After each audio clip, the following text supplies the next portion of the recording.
Ever wanted to make some bent wooden parts for your furniture? Well, Bent Laminations are the way to go. Today we're talking bent laminations, and we're even going to bend up a couple stretchers for a bench that we're working on.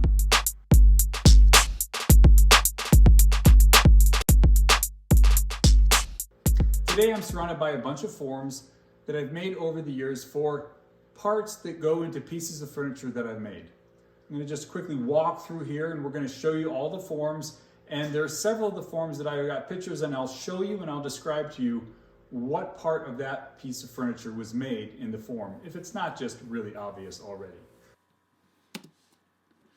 Yeah, so the first form here is a form that's actually, the shape runs along the length of the form. It's a little over 4 foot wide, and I used it for these two end tables that I made for a bedroom suite years ago, and those tall end pieces to the shelves, that is where those curves are actually on there. This next piece is something I don't actually have a built piece for, but I'm hoping to use it in this piece, which is a recent rendering and design that I have been working on. And then there's this piece. It's got a much deeper curve. I use this for the seats of a bench that I made years ago, and I think I've done a rendering that's on the site about this one also. So you can see those plywood pieces there holding the cushions. This is something that I used in a clock that I did years ago, or a sculptural clock, this long, fairly narrow form, and you can see it there. Those tall cherry pieces, those were done out of that. This form here I used also for another set of end tables, and each one of these tables has 2 of those forms in it that is kind of held apart by about I don't know, it's like it tapers from one end to the other. This S-shaped form is something that I used also on a bench for the stretchers, and there is the bench right there. And then finally coming up we have the form that we're using for the glue up that we'll be doing at the end of the video, and so we'll be gluing a couple stretchers. A couple different benches that I've used have that. This bench again also has that, and then this is the bench that we will be gluing up at the end of this video.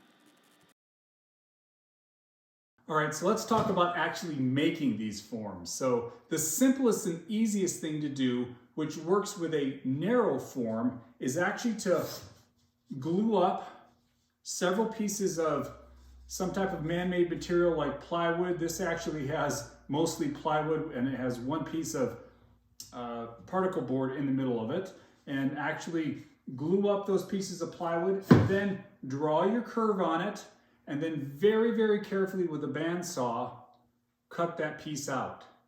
You may have to go back in with a edge sander or with a plane or with some other form to actually just smooth that out just a little bit. But that's how I made this piece, and it is a quick way to make a form. Another option is what we did with this form, which is to create a one piece. This was done on a 5/8 inch particle board, one piece that is your master, and make sure that is exactly what you want, and then use that to route all of the other pieces that you need for it and make a solid form. You can see here as I tilt that towards you that this is a solid form of particle board, and then have holes that are referenced during the actual milling process, referenced so that all those holes line up, and then use a piece of threaded rod and bolts on the end of it to actually hold that together. The problem that you have with this is that it gets extremely heavy. I use particle board because it's cheap, not because it's light. And so by the time this form is made, it works really well, but it is kind of hard to lug around and to move around.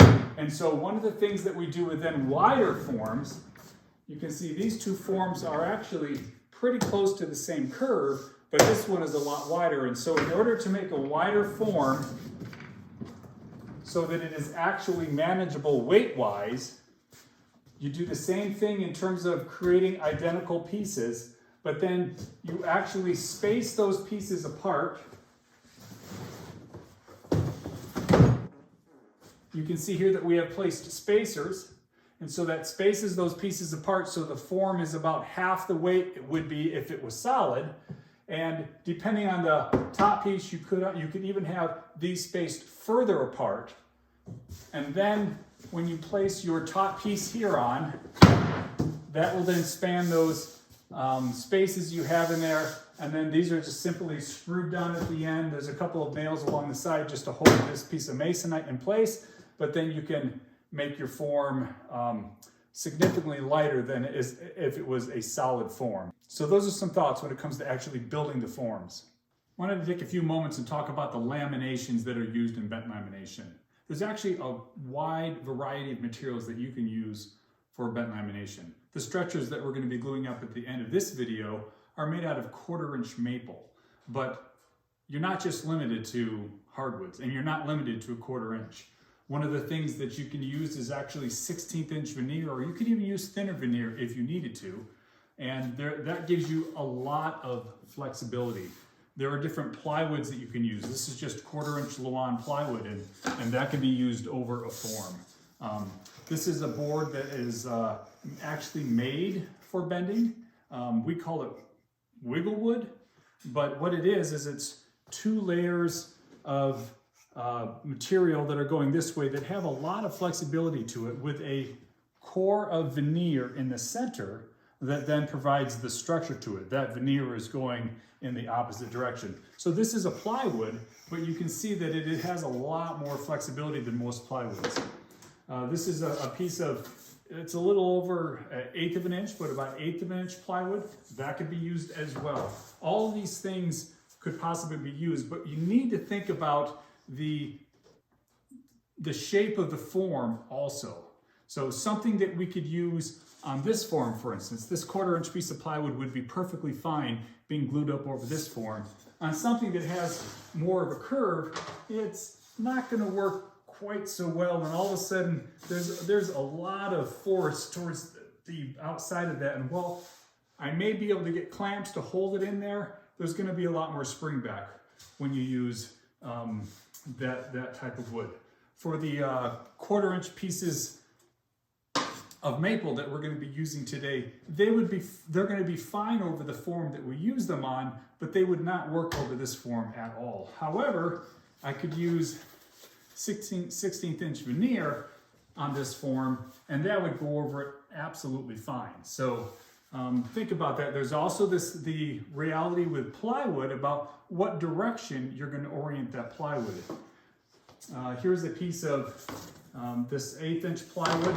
While this is going to go over this form just fine if we were to glue it in this dimension, if we turn it this way, it all of a sudden doesn't bend quite as well this way, because this piece is made out of 3 pieces of thinner wood, and 2 of them are going in this direction.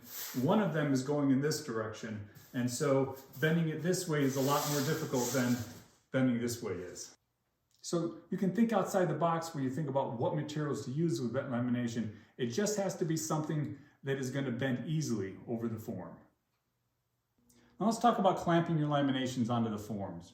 When we do these stretchers later on in the video, we have a narrow form similar to this one, and that narrow form allows us to very easily just use regular woodworking clamps and to put pressure on that laminate so that it can bend over the form.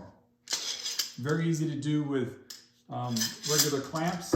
It does, however, sometimes take a lot of clamps. I think we're going to probably need 25 to 30 clamps for the stretchers that we're going to be doing later on. So easy to do though, because most of us have woodworking clamps. Maybe you don't have that many, or you maybe need to go find out where they're at, but it's fairly easy to do. But what do you do when all of a sudden you have a form that is this wide, and you have maybe 4 or 5 pieces of plywood that are being glued up over it? How do you get pressure into the middle of that? And the way that I have always done that is with this guy right here. This is a large bag. This is 4 foot by 8 foot long, and it hooks up through this nozzle here to my vacuum press. And so I'm able to put the form in there with all of the layers of lamination on that with the glue in between there. I'm able to put it into this, put the clamp on the end, and then the vacuum pressure actually pulls those pieces of lamination down against the form, and it holds them there very well. It provides even pressure across the width of the form, things that you would never be able to get in terms of the amount of pressure that you need in the middle with clamps, you can easily get using vacuum pressure. So those are the two main ways that I have clamped laminations into the forms, either using vacuum pressure or just regular woodworking clamps. Most of the forms you see here are just very simple curves. However, this one is not. This is an S curve.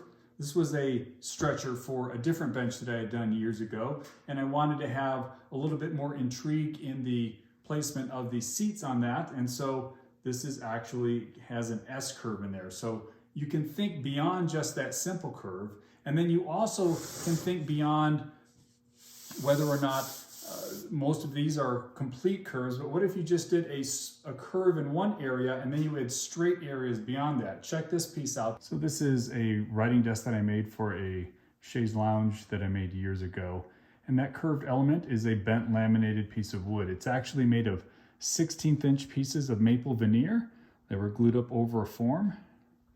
And you really can't even tell that they're even bent laminations. Once the pieces of veneer got up around the top of the form, then I twisted them about 30 degrees so we could get the angle of the writing desk there. So you can see that twist there. And again, that's something you could do with maple veneer. So you can see there really are a lot of options of what you can do when it comes to the actual shape of the bent lamination that you are working on and putting into your pieces of furniture.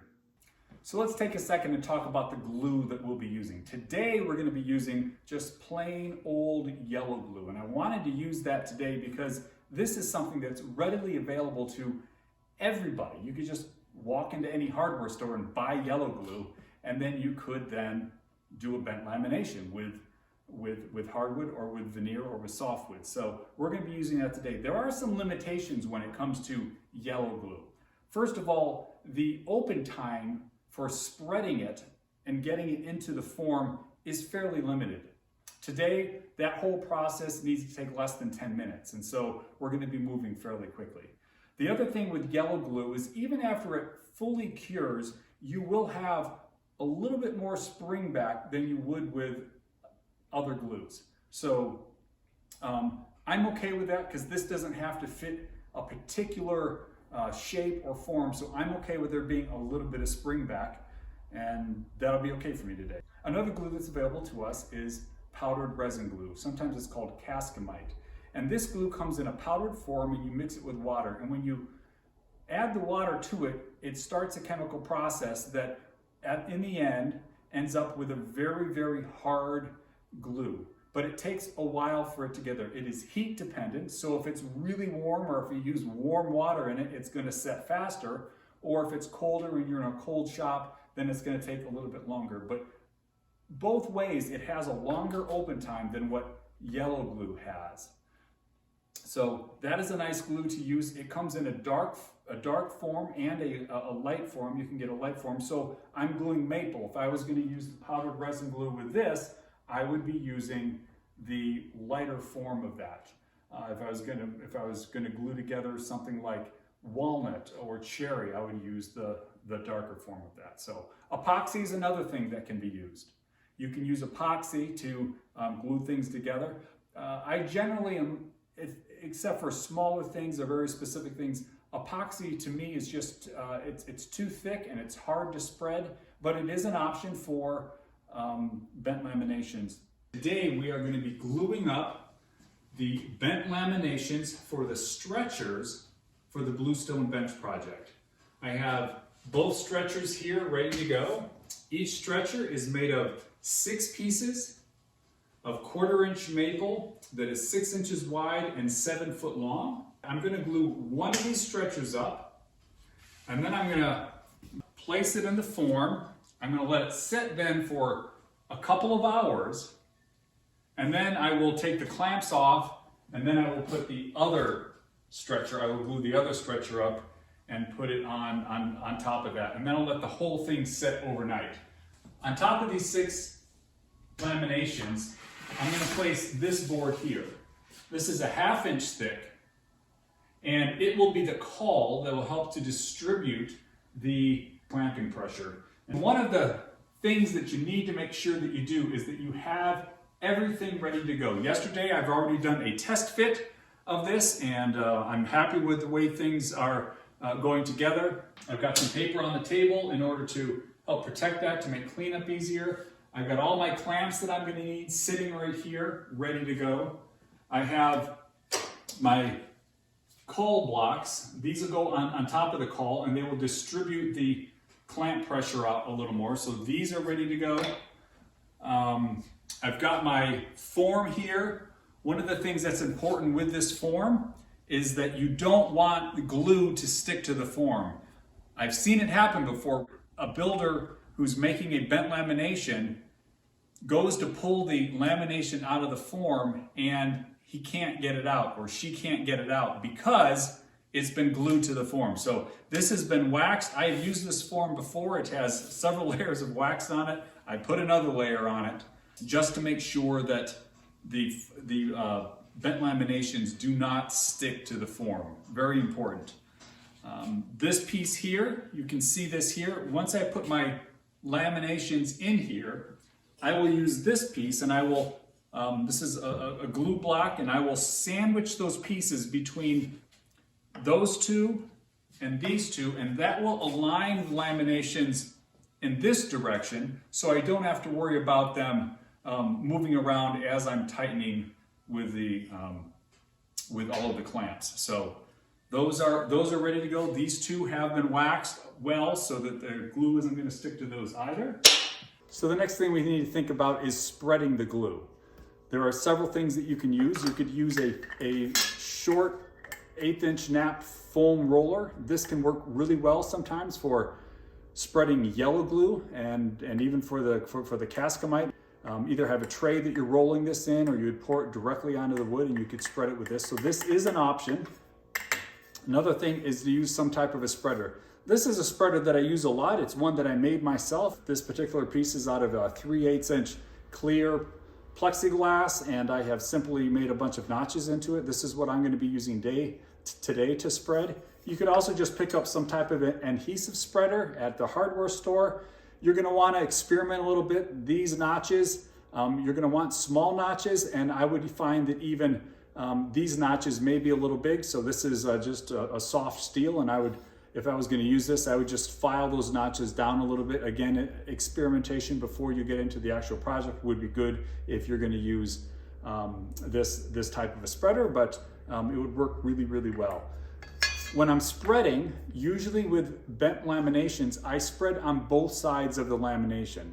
Part of that is because you're putting a wet piece, a piece that has adhesive on it, onto a dry piece. And so when it touches that dry piece is going to start wicking out the moisture out of that glue right away. And so I find that spreading both sides keeps me from having a dry joint sometimes show up with the bent lamination. So we'll be spreading it on both sides.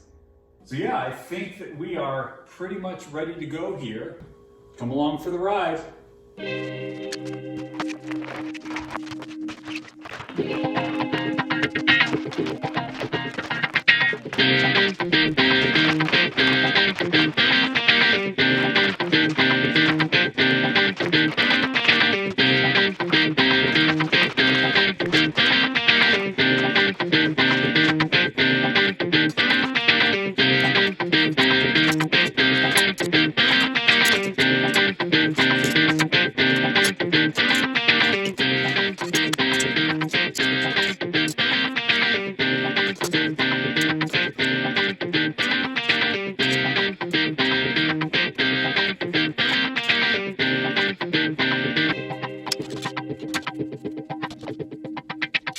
So there you go, that is glued up at this point, and I'm going to clean up the glue. You can see think you can see, there's squeeze out a fair amount here. There's less squeeze out up on the top layers, the first stuff that I glued. So that stuff actually, I think I need to find a slightly quicker way on this next lamination that I'm going to bend for the other stretcher.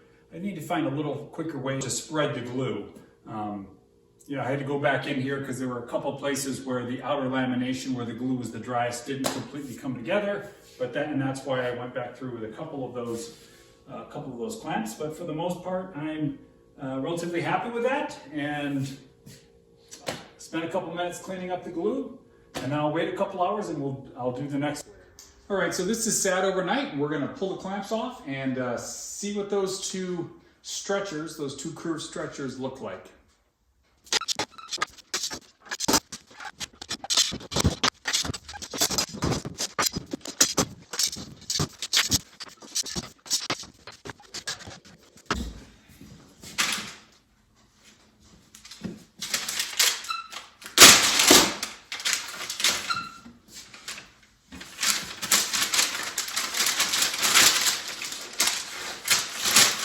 All right, so I'm actually very, very happy with the amount of spring back that we have on these. It's picked up less than 1/8 of an inch off of each end. And so that's, you do expect some spring back, and 1/8 of an inch is perfectly fine. Of course, it is whatever it is at this point. I think we're in a good place. So you can see there that that is got the nice curve to it, and I think is going to be absolutely wonderful. So looking forward to this. Yeah.